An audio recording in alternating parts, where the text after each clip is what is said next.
I have been meaning to write this story down on this website for a while now. If anyone had read my story the night of the eclipse in August, then you should know that this is just a continuation of the events that had happened that day, in the trailer that I live in. Another thing I should mention is that the only times there have been a lot of activity all at once were on the night of the eclipse and on New Year's. It started at about dinner time when my boyfriend and I were cleaning up and getting ready to have people over. We kept losing things, then finding them right back in the same place a few minutes later. We thought we were just imagining it, but it kept happening over and over. It seemed like every time we needed something, it would disappear. After finally getting everything cleaned, my friend Carson arrived. He, my boyfriend, and I were sitting there watching TV, talking about nothing in particular, when my boyfriend said something, and an unknown man's voice said, "Right!" in return. The three of us were so confused we looked everywhere to see if our roommates had come home, but no one was there. We told them about it later, and they told us that they had been hearing the same thing since the night of the eclipse. A while later, I went to the bathroom and I heard a loud cough behind my ear as I was washing my hands. All the hair on my neck stood up and I ran out of there. No one that was there believed me until the rest of our guests showed up. I was drinking after that, and so was everyone else except for the two designated drivers. One got there before the other, and they both said that they heard a cough when they were in the bathroom. They didn't know I had heard it, or that each other had either. So it's not hard to tell why everyone believed me after that. Nothing happened to me the rest of the night, but in the morning, when I was sobered up, as well as everyone else, I heard the cough again. Nothing has happened since, though. I'm getting worried about the holidays and whatnot, because it seems the only time anything really happens around here. 5 years ago, back in the boy racer days, on New Year's Eve, me and one of my best friends, Will, were out in his car. Everybody that we knew were either out doing their own thing for the night or just being boring and staying in. We didn't really have money to go out drinking and partying after Christmas. So we both thought, why not throw 10 pounds in the tank and go drive around blasting. The night started off like any normal night out in the car, but for some strange unknown reason, Will decided to drive through Cannock Chase, about 2 miles from our hometown. This area is famous for sightings of black panthers and large snakes and even a Bigfoot or werewolf-like creature. After driving around for about an hour and a half or so, the time was drawing close to midnight. I'd brought a couple cans of lager out with us to bring in the new year. We decided to park up in a small pool and to let the new year in. We turned the car stereo onto radio as we both had a laugh talking about the New Year resolutions that we'd not stick to. To cut a long story short, the chimes of Big Ben rung through the speakers of the car, and we both cracked open our cans and toasted to the new year.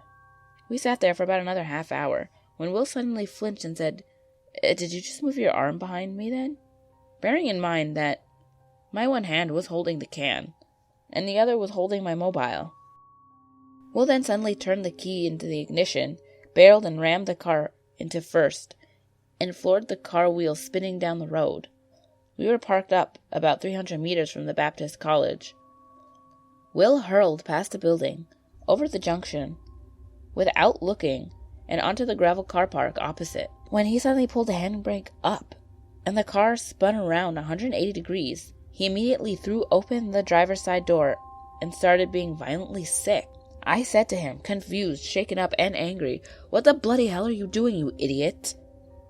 But as I looked at him, with the interior light shining on him, I could see fear in his eyes, and his face was completely white. He just looked at me for a few minutes and said, "I saw like a black shadow move from behind you and across the back of me." He then said, "Let's just get out of here," and he floored the car out of the car park and off right up towards Pie Green. But things weren't over then. The car all of a sudden lost most of its power. Even as Will changed down from third into first, the car still had no power. Even at the red line. I could see Will putting his foot firmly back down on the pedal. It was like something was intentionally holding the car back. We slowly got the next junction and turned left into, and still moving slowly, when the car suddenly got its power back. Will put his foot down, so we quickly got off of Cannock Chase, and we parked up on a nearby car park at the bottom of Pie Green. Will turned off the ignition and said, "Ow, I don't know what was that." but it scared the crap out of me. I know Will wasn't trying to play a prank on me or scare me because of the way he looked and how he was shaking when we were parked up. But whatever or whoever it was scared us half to death. So that's why I thought I'd post a story on here. I've only ever seen one spirit, and that was of my late granddad John, who sadly passed away in the mid-90s from cancer. He was sitting in the back seat of my car a couple of weeks after I passed my test. When I looked in my rearview mirror, I noticed him smiling at me. Ironically, this was when I was driving across the Chase too. I've driven past that place where this happened tons of times on my own, with friends, and all times of the day and night, but I haven't seen anything happen since. It was Christmas vacation, and I was spending New Year's Eve out on the countryside as I usually do. The reasons I chill out there is because all my cousins and friends have the most fun when they're all hanging out together. Every year we pull pranks for entertainment, but decided not to do it this year as our New Year's resolution. So me and 3 of my cousins were walking around the neighborhood, and we were looking up to the skies for fireworks. It was a lot noisier than the previous years, since more people decided to go back to the countryside to spend time with their families. We felt so bored since there was really nothing much to do. So, for suspense, we headed to the big thick woods, bringing only one cell phone and a flashlight. It was 10:38 and there was still nothing to do, even though we had already headed to the freakiest parts of the countryside. A few minutes later, one of my cousins sensed something near one of the trees. She said that she saw something that seemed like a floating entity that had bat-like wings and only had a body.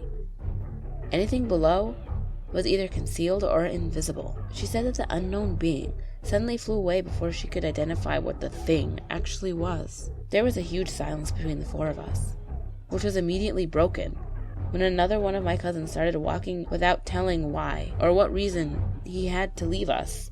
He came to a stop, then took a rock and threw it at him. He turned and told us to follow him wherever he was headed. As soon as he turned around, I felt a cold chill and sweat start to run down through my body. With the hair at the back of my neck straightened, I followed my cousin, with the girls behind me who started to freak out and keep pestering me to take them home. As the eldest of the group, I told them that I wasn't ready to leave behind one of our cousins, who's walking blindly somewhere he has never been before, which was a stupid decision, if you ask me. Meanwhile, back in my friend's house, everybody drank beer till they all passed out eventually. One of them who sat on a chair was half asleep and half awake, hearing scratching noises on the window right next to him. The room was dim, and the light from the fireworks showed a shady figure behind the window, revealing the same floating entity that we saw earlier in the woods. Nervous, he slowly crept to the guys next to him, waking them up one by one, and each freaked out about the floating shadowy figure behind the window. They managed to build up the courage to check it out, bringing knives and things to throw at the unknown visitor. Freaked out, they all went together, leaving no one inside but a huge mess from the party. Suddenly, the phone rang, which happened to be one of the girls that were with me when we went to the woods. She had told them that we're lost and afraid inside the woods, and was begging them to come find us. Alert, the floating entity fled, and they all ran and followed it into the woods, which was very convenient as they were headed there anyway. We finally caught up to my cousin, who stopped and started screaming at the top of his lungs. He wailed as if a ghost had suddenly appeared before him. We saw what seemed to be the missing body part of the floating creature we saw earlier, and all ran as fast as we could. Behind us, we heard hard flapping noises as strong gusts of winds prevented us from going any further since we were all scared to death. Me and my cousins regretted that day we ever set foot in the woods that night. Then we saw the creature once more. It swooped down from above and picked up its missing half. I ran as fast as I could and tried to get help, while my cousins stayed with the girls. I thought that if we ever wanted to get home, I had to run as fast as I could to find as many people as I could. Not long, I bumped into the search group and led them to my cousins. We went home and never mentioned any of the following events to our elders.